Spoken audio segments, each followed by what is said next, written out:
siema, coś mnie widać, bo myślę, że ledwo. No, to chciałem pokazać, jak spałem. Otóż to jest mój namiocik. Tam jest ocean. Tutaj za wydmą są już hotele, ale przez to, że jesteśmy dosyć daleko od promenady, po której po prostu sobie wychodziły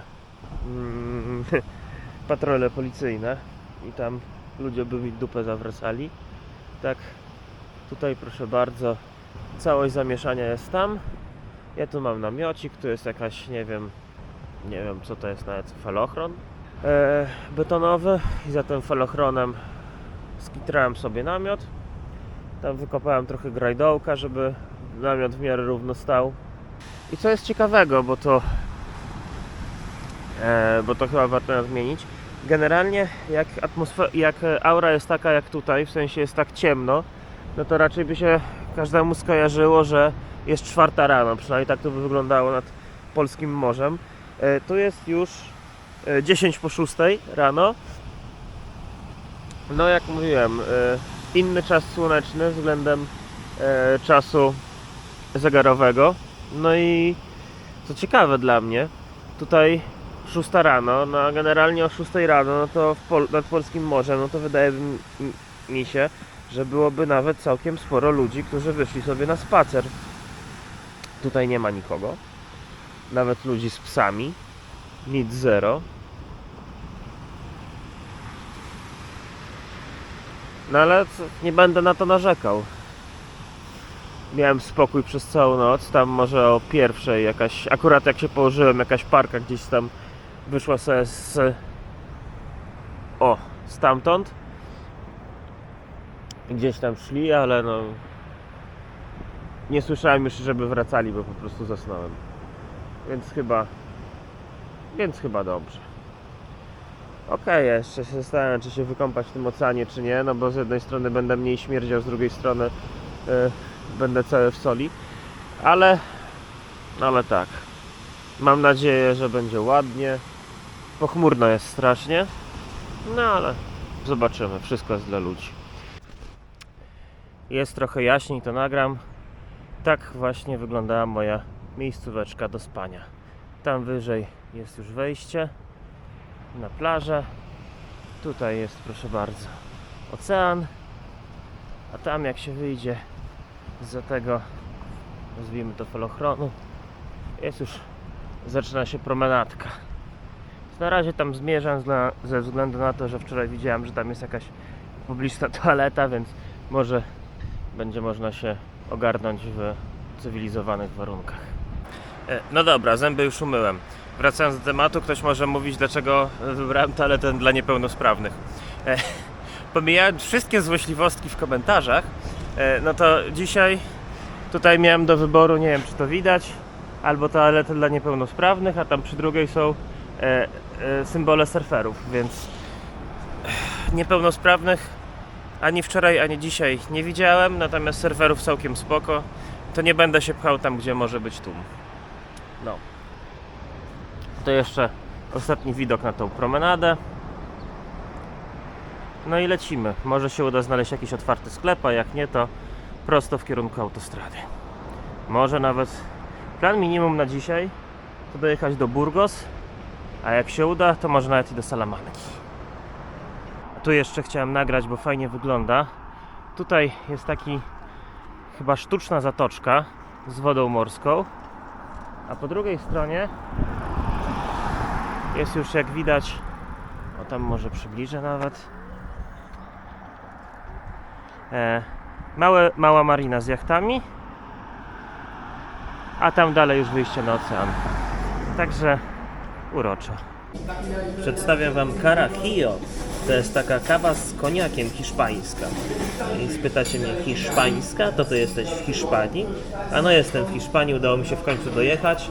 Jest jeszcze przed 11 i trafiłem do takiego baru w stylu amerykańskim. Także zadowolony bardzo jestem. I zaraz wleci kawka na śniadanie. Proszę bardzo, a tak się prezentuje wyjazd z San Sebastian. Może jakoś dobrze idzie, jak na te wszystkie ostrzeżenia o trudnościach w stopie w Hiszpanii. Więc może nawet całkiem szybko dojadę do tej Salamanki. Jeszcze dzisiaj. Zobaczymy. No to jesteśmy w kraju Basków. Tutaj wielu kierowców podkreśla to, że kraj Basków to nie jest Hiszpania. No, politycznie trochę jest, ale tutaj lubią podkreślać swoją odrębność, więc no powtarzam za nimi to, co mi mówią. Muszę przyznać, że krajobrazy są naprawdę piękne. Oczywiście, jak to najczęściej bywa wtedy, kiedy włączy się kamerę, to akurat te ładne krajobrazy się kończą, ale i tak można, no dobra, nie można za dużo zobaczyć. Kurde, ale trzęsie w tym samochodzie. Tutaj raz są wzgórza, raz jedziemy taką doliną pomiędzy dwoma górami. Raz właśnie, jak tutaj widzicie, jest tunel. Tam się jak długi będzie. No, chyba nie długi, bo jakoś nie było jakichś ostrzeżeń o długim tunelu. O. Wyjeżdżamy, zobaczymy, jak to będzie wyglądało. No, jak widzicie, taki krajobraz górski. Tutaj za tymi drzewami, musicie mi uwierzyć, też jest bardzo ładna dolina. Ale nie wszystko zawsze widać. Może teraz trochę bardziej, może nie. No i widzicie, las góry, bardzo ładnie. W ogóle jest dosyć zimno, jak na Hiszpanię. Myślałem, że będzie gorąco i upał, szczególnie, że w Bordeaux było 36 stopni. A tutaj to jest tak pochmurnie, trochę deszczyk, trochę nie. No i tak, no może nie jest mi zimno, ale no na pewno nie jest mi gorąco, o tak bym powiedział. Ale to dobrze, pogoda w sumie idealna na stopa. A tam zaraz zobaczymy, co jest. Ostatni zakręt i wyłączę nagranie. O, proszę bardzo. I tu już są ładniejsze widoczki. Tutaj, nie tutaj. I tutaj znowu skałki. Także fajnie. No, czasem jest tak, że się nie dogadasz z kierowcą.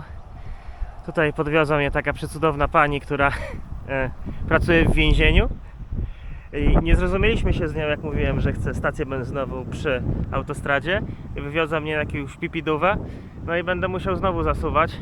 Mam nadzieję, że to jest legalne i policja się mnie nie czepi po tej tutaj dróżce, żeby ustawić się w miarę dobrze, żeby no, złapać jakiegoś stopa na Burgas. No ale jeszcze jest za 25, więc myślę, że ten plan optymalny, który chciałem dzisiaj zrobić, czyli dojechać do Burgas, powinno się udać. No ale trzeba zapierdzielać. No to doczekałem się po całych 3 godzinach stania w jednym miejscu pieczonych ziemniaczków od mojego kierowcy. Dobra, opowiem wam więcej później. Na razie tylko chciałem zaznaczyć, jak to pięknie wygląda, szczególnie jak człowiek jest głodny. No słuchajcie, tak dzisiaj spałem. Tutaj, gdzie jest mój cień, był rozbity namiot. No i cóż, zdecydowałem się zrobić małe zmiany w bagażu. Małe zmiany to znaczy pozbyć się już tej torby, bo ubyło jedzenia, że w sumie już całe wyjadłem, więc jakby plecak ma większą przepustowość. A ta torba, jakiej używam, to ja mam wrażenie, że ona bardziej odstrasza kierowców. Patrzcie, jak to jest już cholera podarte z każdej strony. Więc no, wydaje mi się, że można powiedzieć sobie dość, jeśli chodzi o nią. I będę szedł tylko z jednym plecakiem. Mam nadzieję, że wytrzyma, ale powiem wytrzymać, no bo tak naprawdę jak dołożyłem tu tylko śpiwór i namiot, no to jest 3 kg cięższy. Jaką to ma maksymalną pojemność i ładowność, nie wiem. Sprawdzimy. Jak ważyłem w domu hosta ostatnim razem, to plecak bez namiotu i bez śpiwora ważył 21. Teraz powinien ważyć 24. Może jeszcze się, jak tam powyrzuca kilka rzeczy, w sensie nie wiem, mam mokre chusteczki, które się powoli zużywają, żele pod prysznic, pasty do zębów, to powoli będzie tego ciężaru ubywało i plecak się nie rozpadnie. Mam taką wielką nadzieję. Jeszcze jedna ważna rzecz a propos mojego noclegu. Tyle razy próbowałem nagrać słoneczniki, jak jechałem, czy to po Francji, czy po Hiszpanii, i nigdzie nie było dobrego ujęcia, a teraz w końcu nocowałem obok słoneczników. No już powiem wam, nie da się nie nagrać. O, a tam dalej jak się pójdzie, już takie, jak widać, coraz bardziej hiszpańskie widoczki. Ja na razie tam nie lecę, bo jeszcze chcę szybko ogarnąć śniadanie, zdążyć tu na otwarcie basenu, umyć się najlepiej, no i będę leciał stopować. Mam nadzieję, że jak najdalej dzisiaj. A tutaj proszę Was, chyba walki byków są już zabronione, ale stadion do korridy cały czas jest utrzymywany. Tutaj arena do walki i wymieniany piasek. Hiszpańskiej przygody nigdy dość. Właśnie jem tosty z ketchupem na śniadanie. Takie to mają. Dostałem pyszną kawkę i tak właśnie wygląda bar. Także no, kontynuujemy hiszpańską przygodę. Było pyszne i to za jedyne 2 euro. Także jestem pod wrażeniem. Słuchajcie, jaką akcję udało mi się odwalić. Poszedłem na basen, ale niestety bilet jest tylko na cały dzień, nie ma na godzinę, nic takiego. No, ale zagadałem z panią, powiedziałem, że chciałem się tylko umyć, czy da się coś z tym zrobić i dostałem bilet dla dzieci. Normalnie kosztowałoby to 3,50 euro, no to też nie jest jakoś strasznie dużo, ale jednak. A tak to za 1,5 euro mogę się normalnie umyć. Więc rzeczywiście, jak pani powiedziała, la oferta, to tu wszyscy, jak się uśmiechnę, to wszyscy mi dają la oferta. No mili ludzie po prostu. Te 2 euro za śniadanie i kawę to też pani, tak sobie uświadomiłem teraz, było la oferta, ale jak się ładnie pouśmiecham tutaj do pani, to wszystko da się załatwić. No, pozdrawiam i zaraz będę czyściutki, bo ostatnim razem to się byłem w Bordeaux, a to już kawał czasu minął. A tak wygląda główny ryneczek tutaj w tym miasteczku. Spytam, czy jest tu gdzieś sklep. No i po zakupach, czy po kupieniu wody bardziej, będę leciał na stopa. No to ostatnie zerknięcie na placek. Ja tutaj... Esta para video. Esta para video. En mi camera. Disculpe, señor. Tutaj ostatnie zerknięcie na placek. Jak widzicie, tutaj emeryci przychodzą sobie trochę odpocząć. Przed chwilą było tak bardzo uroczo, była cała masa dzieciaków. One miały chyba jakieś półkolonie. Tutaj jeszcze coś tam widzę ogarniają, to zaraz będzie widać. O, tam jakieś rzeczy różne. No, cała masa takich przyjemnych, sympatycznych bąbelków i 2 nauczycieli, którzy cały czas podają: słuchajcie mnie, coś tam. No, uroczy widok. No, a propos tego, o, to moja buźka uśmiechnięta, bo przynajmniej w końcu, o tam są te dzieciaki, tam przynajmniej w końcu się już umyłem, ogarnąłem i nawet wyspałem, więc to już naprawdę dużo. Teraz idę taką uliczką dalej. Mam przygotowany mały kartonik z napisem Burgos, więc może w miarę szybko dojadę. Mam lekkie wrażenie, że plecak jest w tym momencie na limicie wytrzymałości. Znaczy, jak jeszcze tam coś zacznę dokładać więcej, to szlak go trafi, więc no, będę się starał zużywać kolejne rzeczy. Wodę już wziąłem do ręki. Kolejnych rzeczy nie dokładam. Jak wytrzyma do Lizbony, to będzie dobrze. Jak nie wytrzyma, ale mam nadzieję, że wytrzyma, to może w Lizbonie znajdzie się jakiś krawiec, czy ktokolwiek taki, kto byłby w stanie taki plecak naprawić. No ale bądźmy dobrej myśli. W każdym razie, jak tu wczoraj trafiłem, bo wydaje mi się, że to warto, a może do opowiadania będę dawał kamerę na siebie. Jak tu trafiłem, co się stało, że tu trafiłem. Ostatnim razem chyba nagrywałem z kawiarni na granicy francusko-hiszpańskiej. No i było całkiem spoko. Natomiast niestety z miejsca, gdzie można było dobrze łapać stopa, tak patrzę, czy tu nie ma jakichś ładnych, fajnych budynków. A propos, to są te dzieciaczki rozwyższane.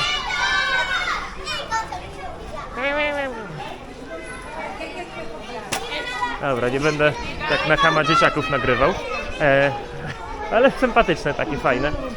No, dobra, wracając. Wstałem kamerę na siebie i wracając. To ciężko było stamtąd się wydostać, bo nie było gdzie łapać. Tam, gdzie było dobre miejsce do łapania, akurat zaczęli robić stację benzynową i odgrodzili to, także no, przy drodze w ogóle nie było miejsca. No ale jakoś się udało stamtąd wydostać i tak krok po kroku, najpierw do jednego miasteczka, już nawet nie pamiętam nazwy, ale pomiędzy granicą a San Sebastian, później do San Sebastian, w ogóle z jakąś dwójką surferów ze Szwajcarii, później znowu gdzie? Później znowu udało się na południe z facetem, który no, uważał się tak za 100% Baska. W ogóle nawet nie chciał, żeby z nim po hiszpańsku rozmawiać, tylko i wyłącznie po polsku. Tylko co ja gadam, tylko wyłącznie po angielsku. Chyba dobrze idę, jak pójdę w prawo. No i co? No to poopowiadał mi... sorry, leci mi woda. Poopowiadał mi o kraju Basków. Znaczy tam rzeczy, które już wiedziałem, no ale to tak, wiecie. Chciał poopowiadać, no to nie będę mu utrudniał. Jak tutaj chciał przedstawić swoją kulturę. No i co dalej? Później wywiózł mnie nawet w całkiem dobre miejsce, tak już na wylotówkę z miasta, do którego jechał. Natomiast stamtąd zabrała mnie babka, która powiedziała, że pracuje w kartel. Jak usłyszałem kartel, to się zastanawiam, czy ona narkotyki sprzedaje, czy coś, no ale kartel to chyba było po prostu więzienie, bo tam później pojechała do więzienia. No tak, później pojechała do więzienia. Powiedziała, że mnie może zabrać 10 km. No i super, nie? Bardzo fajnie. Tylko że to nie było 10 a 4. Wyrzuciła mnie pod tym więzieniem. Miejsce przechodowe do łapania czegokolwiek. Musiałem przejść się kawałek, żeby dojść na wjazdówkę na autostradę, która już teoretycznie częścią autostrady była. Stamtąd mnie zgarnęła policja. Myślałem, ale na szczęście obyło się bez mandatu, bo no sprzedałem im bajerę, że mnie tu kierowca zawiózł, że to, że tamto, że sramto, wcale tu nie chciałem być. Więc no mili byli. Nie było większego problemu z nimi, tylko że zostawili mnie na stacji benzynowej, która nie prowadziła do Burgos, tylko prowadziła z powrotem do tego miasta, z którego mnie ta babka zabrała. A więc musiałem pytać na stacji. Udało mi się zagadać jakąś parę. On był Francuzem, ona Portugalką. Ona ledwo rozumieli, o co mi chodzi, że muszę się wrócić. No ale zgodzili się na to, żeby pojechać do tego miasta, bo ono było na drodze na Francję przecież. No i facet jadąc, zamiast wjechać na obwodnicę, pomylił zjazdy i wjechał do centrum. I wwiózł mnie przez przypadek tam, gdzie wcześniej stałem i skąd ta babka mnie źle zabrała. No i czy zabrała w złe miejsce. No i okazało się tak, że dzięki nim mogłem wrócić tam, gdzie trzeba było. Później postałem tam, nie wiem, z 40 minut, godzinę. Zabrała mnie kolejna babka, tym razem już w miarę dobre miejsce. Nie wiem, z pół godziny z nią jechałem, więc całkiem spoko.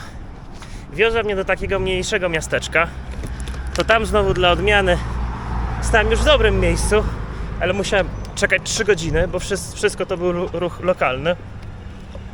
No ale po 3 godzinach w końcu zjawił się facet. Myślałem, że coś mi z plecaka wypadło, to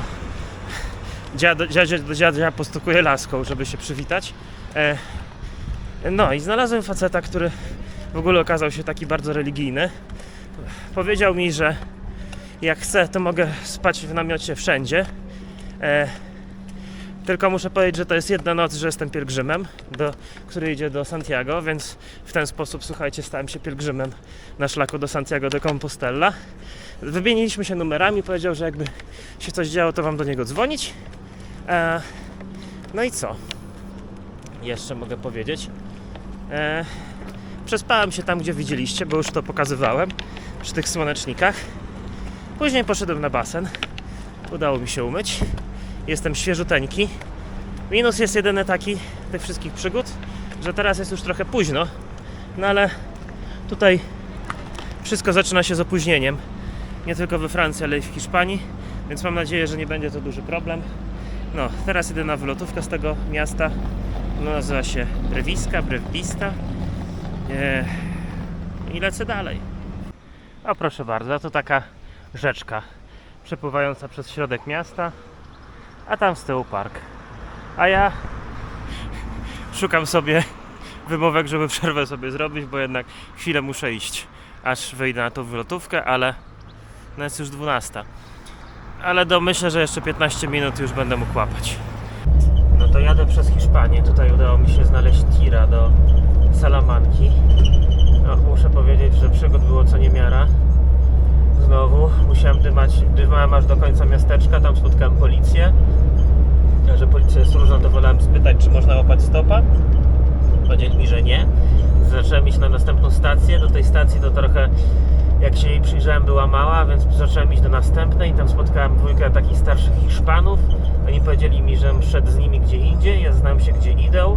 Coś mi sugerowali, że mnie podwiozą, ale mnie ostatecznie nie podwieźli. Natomiast zaprowadzili mnie na parking dla tirów, który wyglądał okropnie.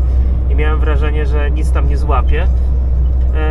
No i już naprawdę troszeczkę podupadłem na duchu przez to, ale no stwierdziłem, dobra, no już jak tu stoję, to tu stoję.